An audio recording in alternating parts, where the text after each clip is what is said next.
వాళ్ళైతే మా మామయ్య పిల్లలు వచ్చేసారు. వాళ్ళుండి బయటికి వెళ్ళమని తిందామా అని అడిగారు. సరే ఇలాగో మామూలు అప్పుడైతే మనం వెళ్ళడానికి కుదరదు, మా బస్సు అయితే 7:50కే వచ్చేస్తుంది.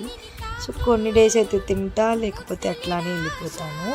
ఇవాళ ఎలాగో హాలిడేని కదా, వెళ్దాం పదండి అని చెప్పి నేను, మా తమ్ముడు అండ్ వాళ్ళ మామయ్య పిల్లలు ఇద్దరు వెళ్ళాము. ఈ అబ్బాయి వచ్చేసి చిన్నోడు, వాడు 8th క్లాస్ చదువుతున్నాడు. పక్కన అమ్మాయి వచ్చేసి 10th క్లాస్. ఇంకా ఆడ నుండి పార్సల్ తీసుకొని అక్కడ ఏం తింటాంలే అనుకొని ఇంటికి వెళ్ళిపోదామని వెళ్ళిపోతున్నాము. ఇక్కడ చూసారా, నేనే డ్రైవ్ చేస్తున్నా. సో ముందర వాళ్ళైతే సేఫ్గానే ఉన్నారు. ఇంకా చిన్నగా పరాటా తీసుకొని తింటున్నాను. అండ్ ఆ నుండి పుష్కాన్ అంటారా లేకపోతే కుష్కా అంటారో తెలీదు, బట్ అది కూడా ఒక పార్సల్ తెచ్చుకొని అయితే తింటున్నాము ఫుల్గా. సరే బాయ్.